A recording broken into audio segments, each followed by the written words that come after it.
नमस्कार दोस्तों, current affair अक्टूबर का ये दूसरा पार्ट है।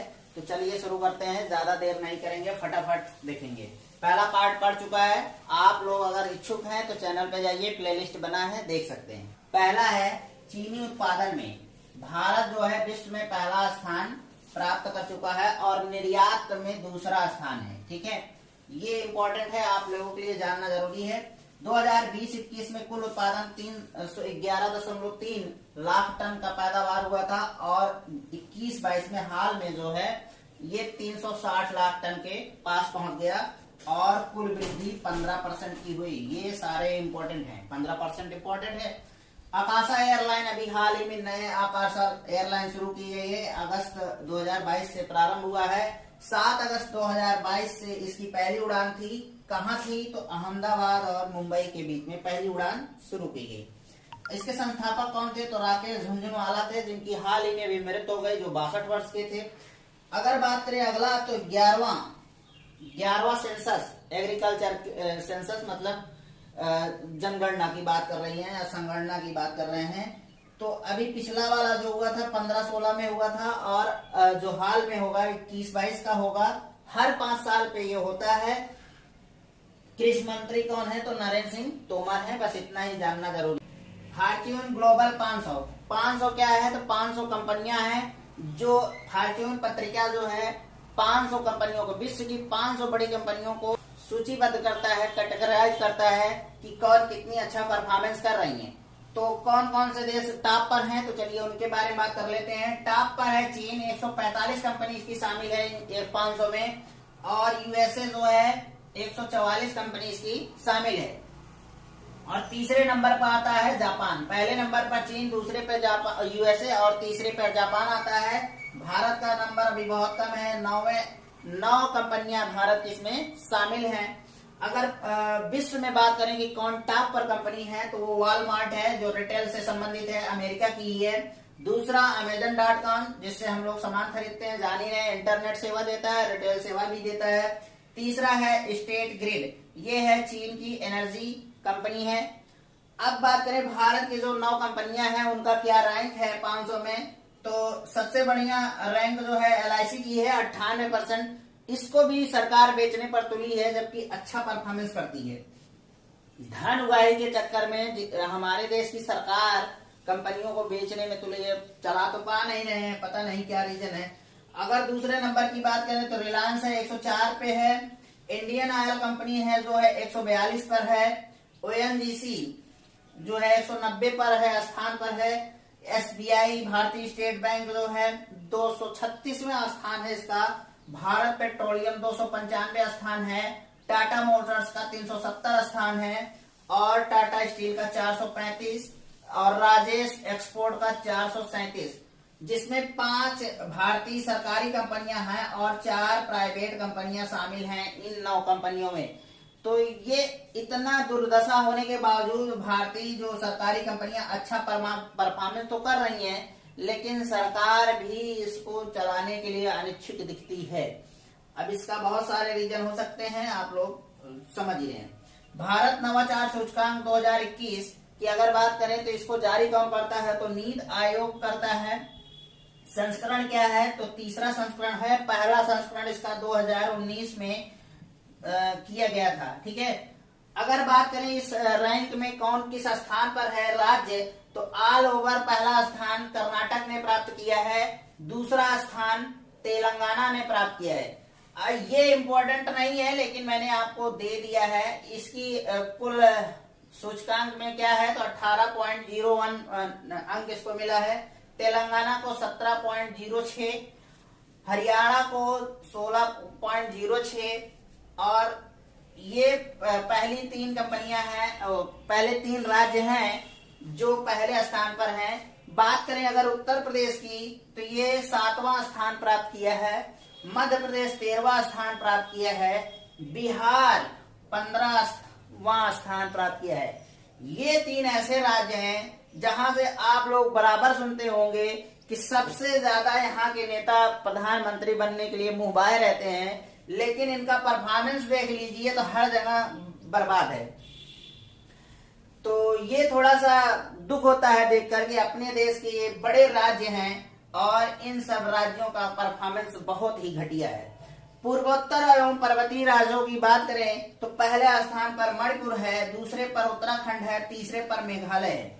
केंद्र शासित प्रदेशों में टॉप पर कौन है तो चंडीगढ़ है। चंडीगढ़ हमेशा टॉप पर रहता है, हर जगह आपको टॉप पर मिलेगा। दिल्ली है दूसरे नंबर पर, तीसरे नंबर पर अंडमान निकोबार है। ये बहुत बड़ी बात है, अंडमान निकोबार द्वीप जान ही रहे हैं कि ये कहाँ है और किस स्थिति में है, बीचों बीच समुद्र में है, तब भी अगर यहाँ अच्छा काम हो रहा है तो ये बहुत अच्छी बात है। कोटक हिरून रिपोर्ट क्या है तो कोटक जो है, कोटक आप लोगों के आसपास बैंक होगी कोटक महिंद्रा नाम से, तो वही है कोटक प्राइवेट लिमिटेड। और हुरून क्या है, हुरून इंडिया एक संस्था है। तो इन्होंने एक शीर्षक से लीडिंग वेल्दी विमेन 2021 शीर्षक से भारत की 100 सबसे अधिक अमीर महिलाओं की सूची बनाई है। 100 सबसे अमीर महिलाओं की सूची बनाई है। उसमें जो है रोशनी नडार मल्होत्रा जो है HCL की चेयरपर्सन है, टॉप पर ये है, पहली अमीर महिला यही है। फिर फावनी नायर है, नायका की संस्थापक हैं, दूसरे नंबर पर हैं। तीसरे नंबर पर हैं किरण मजूमदार शाह, बायोकान की संस्थापक हैं। दोस्तों अब 100 लोग हैं, 100 लोगों को याद करना जरूरी नहीं है, क्रम से 3 लोगों को दे दिया गया है, इतना ही पर्याप्त है इसके लिए। और रही धन की बात तो मुझे नहीं समझ में आता है कि ये लोग आखिर ऐसे न्यूज बनाते ही क्यों हैं, ऐसे रिपोर्ट क्यों बनाते हैं, इससे आम जनता का क्या लाभ है, कुछ नहीं लाभ है मुझे जहां तक समझ में। एनपीपीए आपके लिए इंपॉर्टेंट है, ये हाल ही में आपके करंट अफेयर में बन सकता है question. National pharmaceutical pricing authority, इसका फुल फॉर्म ये है। इसकी स्थापना हुई थी 29 अगस्त 1997 ईस्वी में। हाल ही में इसकी जो है रजत जयंती मनाई गई थी 29 अगस्त 2022 को। इसका उद्देश्य क्या है तो मूल्य नियंत्रण के तहत लाई जाने वाली आवश्यक दवाओं की उचित मूल्य निर्धारण करना। इसका मेन काम यही है कि अगर कोई बहुत ही जरूरी दवा है तो उसका दाम अनावश्यक रूप से अधिक ना हो जाए, इसका मेन यही काम है एनपीपीए का। ठीक है, अब आते हैं नियुक्तियों के बारे में। अब नियुक्तियों को देखेंगे जो इम्पोर्टेंट है, हमारे पेपर में बन सकते हैं, उन्हीं नियुक्तियों के बारे में बात किया जाएगा। पहली नियुक्ति है केंद्रीय सतर्कता आयुक्त, सेंट्रल विजिलेंस कमिश्नर, जिसे सीबीसी भी कहते हैं। ये कौन है तो सुरेश एन पटेल जी को बनाया गया है। इनसे पहले कौन था तो संजय कोठारी जी थे। इनको राष्ट्रपति शपथ दिलाता है। मैं आपसे चाहूंगा कि आप कमेंट करें कि आपके वर्तमान राष्ट्रपति कौन हैं, वेरी इंपॉर्टेंट है, आपसे पेपर में पूछा जाएगा, अभी हाल ही में बनी है। और सीबीसी की नियुक्ति के लिए कौन प्रेफर करता है, कौन सलाह देता है राष्ट्रपति को, तो वो है भारत का प्रधानमंत्री। विपक्ष के कुछ नेता होते हैं, 2-3 लोगों की समिति होती है, वही लोग सजेशन देते हैं कि आप इनको सीबीसी बनाइए। अगला प्रश्न आपके सामने है council of scientific and industrial research CSIR, जिसे CSIR भी कहा जाता है। इनकी पहली महानिदेशक महिला कौन बनी है तो नल्ला थम्बी कलाई सेल्वी जी बनी है, पहली महिला है। आज तक 80 वर्ष के इतिहास में ऐसा कभी नहीं हुआ कि CSIR की कोई महानिदेशक महिला हुई हो। तो बस इतना ही जानना है इनके बारे में। ब्रिटेन में भारत के उच्चायुक्त कौन नियुक्त किए गए हैं, विक्रम के दोरई स्वामी। इनसे पहले कौन था तो गायत्री ईश्वर जी थी। बस इनके बारे में इतना ही जानकारी है। केंद्रीय गृह सचिव कौन है तो इम्पोर्टेंट तो बहुत ज्यादा नहीं होता है, लेकिन कभी कभी पूछा जाता है, तो अजय कुमार भल्ला जी बनाए गए हैं। इन बनाए गए क्या, ये ऑलरेडी थे, इनके कार्यकाल में 1 साल की वृद्धि कर दी गई।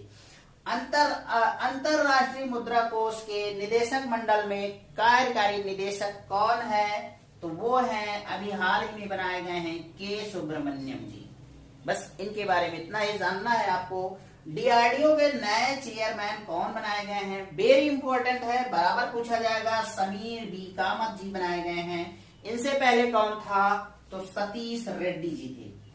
बस इतना ही जानना है इनके बारे में। आपको पॉइंट टू पॉइंट ले चलूंगा, इधर उधर की कोई बात नहीं। डेली करंट अफेयर वाले और मंथली करंट अफेयर वाले से कंपेयर कर सकते हैं। आपकी क्या बेटर है, हमको डेली करंट अफेयर पढ़ना चाहिए या फिर मंथली करंट अफेयर पढ़ना चाहिए। तो ज्यादा मुझे बताने की जरूरत नहीं है, आप खुद समझदार हैं कि समय कहां बच सकता है, डेली करंट अफेयर में या फिर मंथली करंट अफेयर में। आपको एक पूरे महीने का 2-3 वीडियो मिल जाता है और डेली करंट अफेयर में पूरे 30 दिन का 300 करंट अफेयर।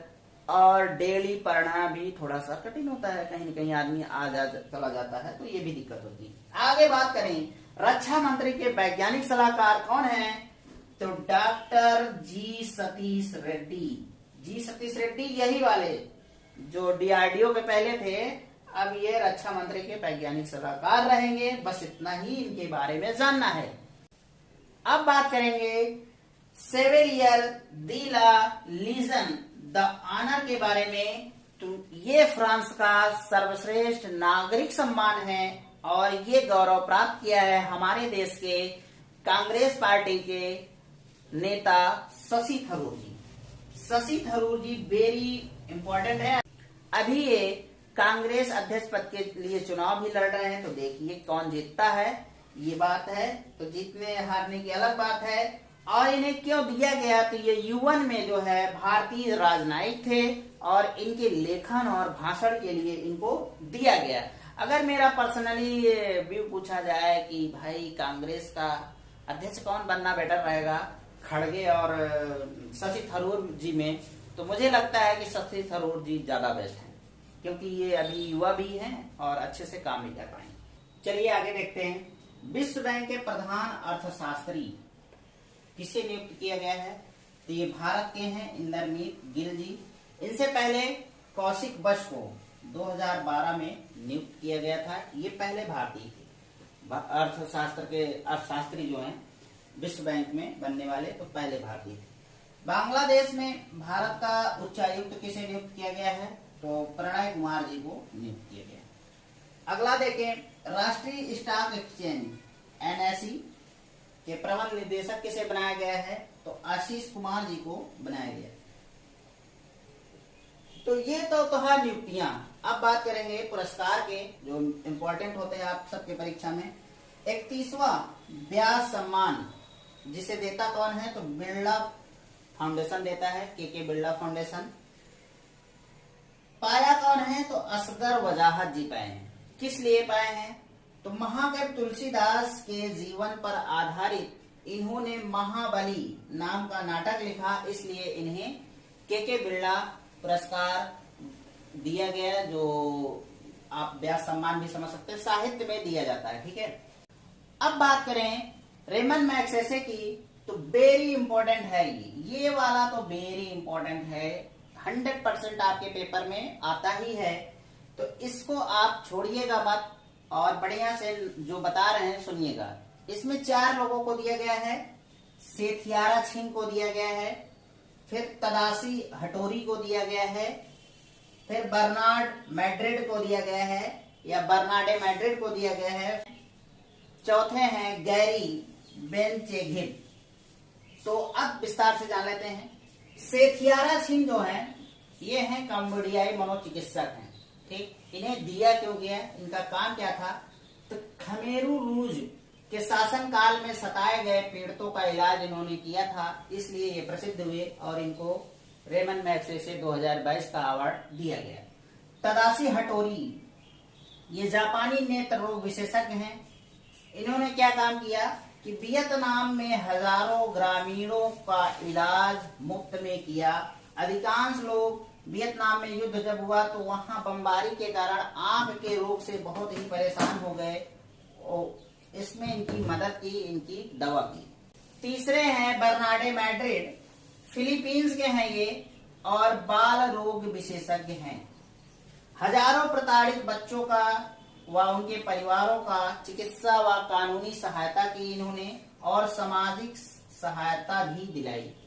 चौथे हैं गैरी बेनचेघिब, ये फ्रांस के फिल्म निर्माता हैं और पर्यावरण कार्यकर्ता भी हैं। इन्होंने क्या किया, इंडोनेशियाई नदियों में प्लास्टिक तो हर जगह है भैया, प्लास्टिक हर जगह है, बड़ी परेशानी है, लेकिन कोई छोड़ नहीं रहा है।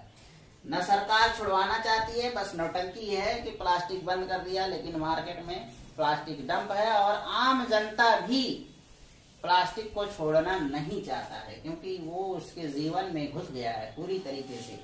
प्लास्टिक प्रदूषण को साफ करने में विशेष प्रयास किया, इसलिए इन्हें मैग्सेसे अवार्ड दिया जा रहा है। तो ये 4 नाम हैं, आप लोग ध्यान रखिएगा।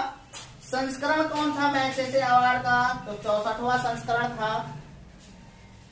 और ये देता कौन है संस्था, तो फिलीपींस की रेमन मैग्सेसे फाउंडेशन इस पुरस्कार को देती है।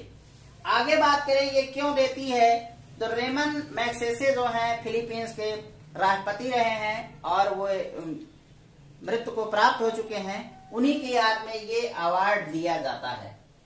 और रेमन मैग्सेसे अवार्ड को एशिया का नोबेल पुरस्कार भी कहा जाता है, तो ये वेरी इंपॉर्टेंट है।